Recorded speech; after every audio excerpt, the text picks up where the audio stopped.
Chris, what is our second main topic today? This is from Zandersaurus. Hello, John. Hope you and Anne are having a lovely Valentine's Day.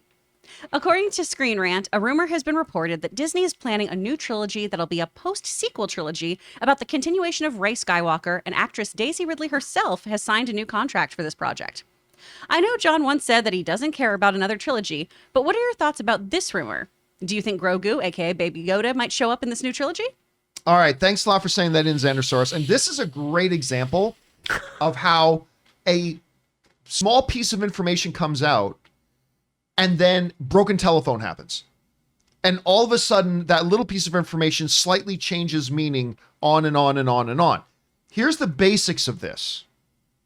Somebody who was a writer and editor for Vanity Fair, as legit as it comes, a former reporter for Vanity Fair, who now works on other stuff, mentioned in a podcast that they had heard, and we'll read the direct quote in a second, but that they had heard that Star Wars is looking at a new trilogy that focuses on the remaking of the Jedi Order, something along those lines.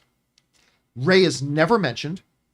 There is nothing about Rey being in it, number one, although that's a reasonable assumption, Sure. but still, nothing about that. Certainly nothing about Daisy Ridley has signed on for a new trilogy. This is a great example of a little piece of information, and as it gets spreads down and a rolling snowball gets bigger and bigger and bigger with information that was never actually a part of the initial story. Let's go over, this is what was actually said. This comes us to Screen Rant. Former Vanity Fair reporter Joanna Robinson revealed on the Ringerverse podcast that she's heard whispers that Lucasfilm is actively developing a new trilogy that tackles a revamped Jedi Order. That being said, the journalist also reminded fans that you can fill an entire stadium with ideas Lucasfilm has been interested in, but never actually realized. Okay, so let's go back to part one here. Track things back to the source. Joanna's a legit source. Somebody who's a reporter and writer for Vanity Fair. I think we've got a fairly solid source here. What she actually said was that they're looking at a new revamped Jedi Order trilogy. That is what we have. What was not said was that Daisy Ridley would be a part of it, and she was certainly not saying that she has signed on to blah, blah, blah. That's all stuff that got added further down the broken telephone line that has no legitimacy. That all being said, she was very right to then point out that Lucasfilm has had a lot of ideas that they didn't go forward with, as should be the case. You should come up with millions of ideas, but only very, very a few of them should be the ones that actually go through to the finish line.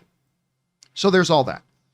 Now, I get it. If you're going to do a new trilogy and it's about the reformation of the Jedi Order, listen, I don't know how you do that without having Rey.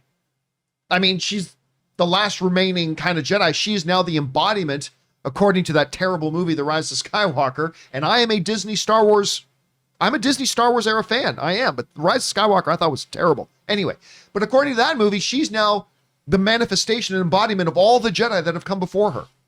She's the Avatar. She's the last Airbender, yo. She's the last Force bender. So if anybody's going to be reinvigorating the Jedi Order, it's her. Of course, they could say this is 100 years later, 150 years later. The Jedi Order is still in the early days. Remember, the Jedi have been around for millennia. They've been around for thousands of years. After 100 years, they're still in their infancy if they're reestablishing a new Jedi Order. So it very well could be a new Jedi Order idea, which I'm not going to lie, is an idea that excites me. And it could very well not have Daisy Ridley in it. Daisy Ridley, who I like very much, but I think we're ready to move past the Poe, Finn, and Rey era of Star Wars. So if that's the notion, I think that's great. I mean, I would love it. And do I think this is a possibility? Rob, I remember a while ago, you and I talked about the idea of, okay, what would a new Star Wars trilogy be? We've talked about this many, many, many times. And we floated the idea, well, it's would have to kind of focus on where the Jedi at now, right? And that's definitely one of the ideas. So I see that as a perfectly legitimate thing. I would just, number one, I wouldn't believe for a second that Daisy Ridley would be attached to it, because I think Star Wars knows they need to move on from that era. It had its fans, like me, at least for a couple of the films, but it also was as deep a division as the prequels ever were.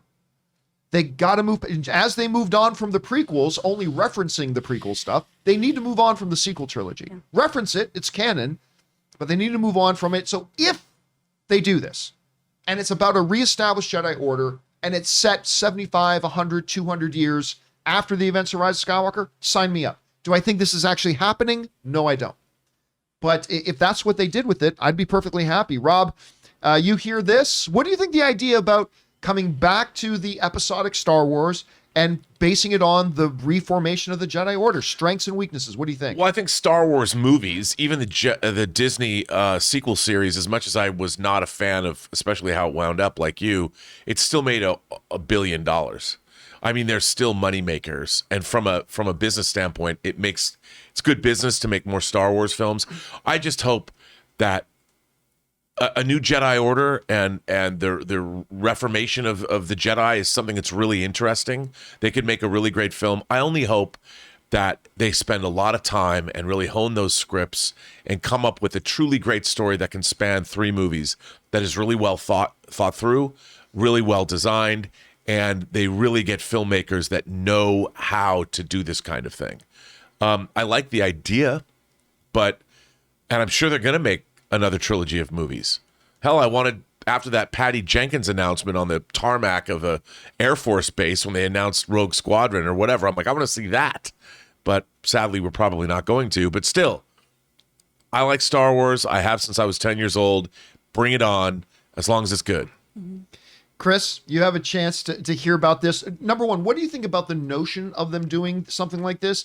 Do you think it's something that could actually happen, and how would you feel about it? Oh, it absolutely will happen. They'll definitely do another trilogy. I do want us to get away from the Skywalker dynasty, though. And that was one of the things we had talked about way back in the day about this film when we were talking about what we want from Rise of Skywalker, how I wanted it to be like a Batman Beyond situation. Can we create an Anakin? Does it have to be through blood? Is it through upbringing? Is it a combination of circumstance and all these other things? I wanted it to be Spider-Man Into the Spider-Verse, where anyone could wear the mask, and I want that with Jedi. Anyone has the potential to be a Jedi. It is just something that could happen to you. So I'm more interested in that aspect. I love Daisy. I think she's a brilliant actress. I don't have as many problems with Rey as some people do. And I understand that. And I respect that. I think we can pepper her in there, but we can explore something else now. And 1000% would Grogu be in this. We have a character that can live hundreds of years that is beloved. Y'all would be bonkers to think that little dude's not showing up. I don't think he's showing up. What? You're bonkers. I think he's going to die. Yeah. You shut your mouth, Campea. I think Grogu dies. I ain't saying in Mandalorian season 3. No. But I don't think, or Baby Yoda goes bad and goes dark side. I think you might be right about that, dude. I don't understand why people think that just because Grogu is from the same race as Yoda, that he's supposed to be some Jedi or even good. That doesn't make sense. That'd be like saying that every human being on the planet should become a samurai at some point. I just feel like you all should stop talking about our son this way. Now, He's the internet son. Now, again, to be fair, the only 2 other members of that species we've seen in Star Wars have both been Master Jedi. Yes. Right. Yoda and Yaddle, right? So so now we got a third, and clearly he's Force adept. Mm-hmm. So, but I also think, I mean, maybe this is just me playing off the fan art a little bit too much, but the fan art, have you seen any of the fan art of evil Baby Yoda? Oh, yeah. I'm fine with him being evil. I can just see don't want him to be dead. And then he dies. No! He goes evil and then dies. No! I mean, it's funny that I And think... you know who kills him? Luke kills him.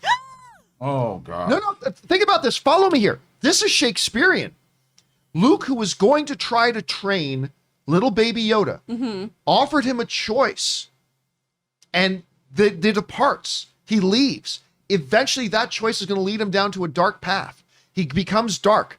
And before the events of The Force Awakens, Luke has to confront what was going to be his pupil and defeats him, and Baby Yoda dies. Grogu dies. Luke's a I'm real writing the brat. script for you, Lucasfilm. Fine, it's the end of the Jedi. It's the end of the Jedi then. Why are all of Luke's students bad? Is he just that shit of a teacher? What's Yeah. happening? But That's only the second one. All you can do. Luke forcing Grogu to make that choice early on in their relationship Was was horseshit. incredibly selfish. And I'm like, Luke, don't like it. You lost me, Luke. Yeah. There's a reason your Jedi temple burned Yup. at Solo. Agreed. I mean, who are you to this guy? Like, you're training me. I'm new to this. Yeah. and you're asking me to now make a choice and tell me I can't have any connections. He's a What baby. about the connection you want me to have with you, Luke? You're asking me to have a connection with you, Exactly. but telling me, or you're saying that you're more important than the Mandalorian, who's shown me a lot more. He's been there a lot longer than you have, bro. Let him Wait, just wait, be a wait, little wait. baby Mando, and he can be a bounty hunter, and it'll be amazing, and he can cut fools with the Darksaber, and I'll watch the shit out of that show. I just want to say one more thing. Yup to Rob. Yup. Yeah, Yeah, I mean, but hold on a second. Remember, Luke is also the guy who knows that the one Jedi who embraced personal attachment led to the greatest genocide in the history of the galaxy. His own father was the one Jedi that embraced attachment to Padme, and that attachment led him to becoming Darth Vader. Yup. You're right too. This is gonna be a problem for me.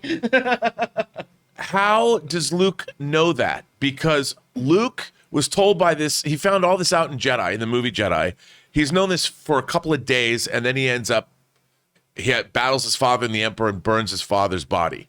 How does he know that Vader had these attachments? There's the HoloNet. He found out. He kept talking to Obi-Wan, whatever, but he found out. But again, that's the thing in Star Wars, is that ultimately, like, everybody talks about, and this is I think this is a very interesting point of conversation if you're a Star Wars fan. Everybody talks about, yeah, I mean, that the way the Jedi did it was so, but the one guy who broke the rule led to exactly what the Jedi always said it would lead to. And it led to the great, genocide across the universe, the destruction of entire planets and peoples, because that dude secretly went behind the Jedi Order's back, got married, got emotionally attached, and it led to decimation across the galaxy. And I think Luke knows that now. It's like, no, they got to hold on to this. Well, he was also manipulated by Palpatine. Oh, no doubt. But he was able to be manipulated because he had that attachment. It was he played on the Padme part. That was his in with Anakin. I would say that Anakin's seeds of Anakin's destruction were early on. I don't think you're wrong about that either. Yeah. Like his attachment to his mother, which led to the whole thing with the Sand People and the killing of the Sand People. His attachment to Padme, which led him to that. You're right. I mean, it was planted early, but it became an ongoing thing. I mean, think it's an interesting after he conversation. murdered Sand People, he was lost. I mean, it's like he killed Sand People, his mother, and that wasn't necessarily manipulation. That was something that came from his childhood. Yeah. He should never have been a Jedi. And he To be did it in honest. such pure disdain. He just walked in there. He didn't even try to sneak around. He just went in there. Yeah, he wrecked shop. It's Yeah. not like, come on, Mom, let's sneak you out of here. Well, maybe it's time for Luke to go down, It's time. I don't know. Luke's But anyway, run is over. He did go down. We saw it in Last Jedi and Yeah. and Rise of Went down Skywalker. victoriously, I'll say, even though I don't like he went down victorious. Anyway, that's a big thing. Question is for you guys. What do you think about the notion of a new trilogy of Star Wars films, but focusing on the reformation of the Jedi Order? Whether that happens immediately after the events of the Rise of Skywalker, or what I would prefer to see is takes place maybe 100, 150 years after it. Do you think Grogu could be a part of it? Do you think he's dead? I think he's dead, but we'll find out. I don't know. We'll see. What do you guys think? Jump down into the comment section below and let us know your thoughts.